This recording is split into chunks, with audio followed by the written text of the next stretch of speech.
A very good evening to Dr. Hafiza and my fellow friends. Today, our group leader Alyssa, Esha, Adam, Shaman, and me, Hengyu, from Group 4, will be presenting about the course registration system.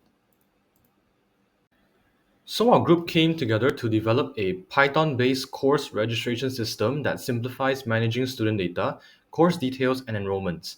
This system provides an easy to use command line interface where users can register students, add courses, and track enrollments efficiently. This coding project allows users to track student data, subject courses, and enrollment details while storing them in text files for current or future use.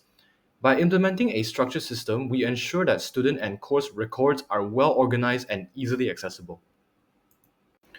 As for our contents, we have the student's data, which allows us to register a new student, change a current student's data, and view or delete student profiles when needed. We also have the course details, which shows all the available courses, allows user to add or delete a course, and enroll or dropping a course. Finally, we have the enrollment information, which lists the enrollment information and allows the user to add or delete the enrollment record of the students. Now for our coding section, our main menu will display a welcome message following by four options for users to choose from, which are number 1 students, number 2 courses, number 3 enrollments, and number 4 exit. If users choose to go into the student option, they will have to select number 1. And once they've selected number 1, it will display four features for users to choose from under students, which is number 1, register new student, number 2, change student details, number 3, view student details, and number 4, delete student details. So, for example, if a student wants to register a new student, they will have to select number 1, and the program will prompt them to enter the student name following by the student contact number, and it will automatically generate a student ID, and the information will be saved in a text file named students.txt. And in the file, it will show the student ID, student name, and also the student contact number.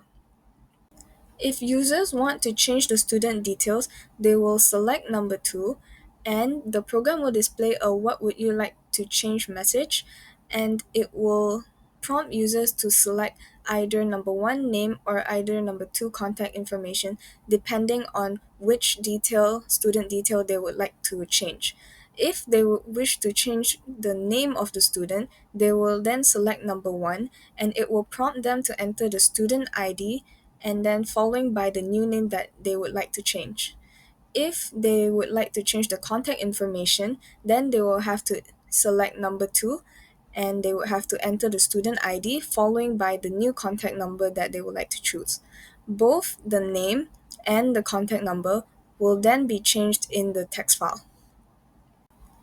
If users wish to view student details, they will then select number 3, and they would have to enter the student ID, and it will then automatically display the student name, contact number based on the student ID that they have input.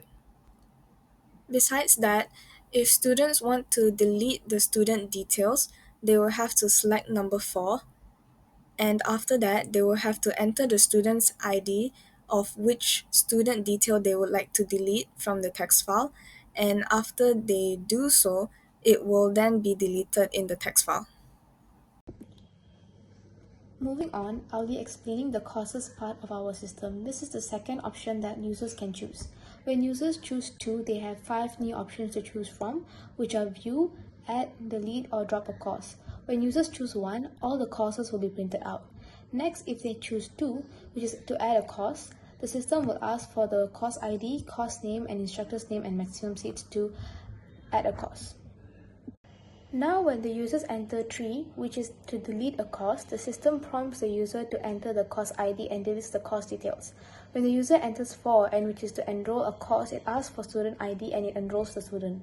Lastly, when the user enters 5, which is the last option, the system prompts the user to enter the student ID and course ID. The system prints out a message indicating the student has successfully dropped the course. So for the enrollment part of our code, we can choose to either view the enrollment information, add or delete an enrollment record of a specific student. To add a student into a specific course, we will first need to enter the student's ID number, followed by the course ID number. The student will then be added into the chosen course. Next, we can view the student's enrollment record and how many courses the student currently has registered in the system.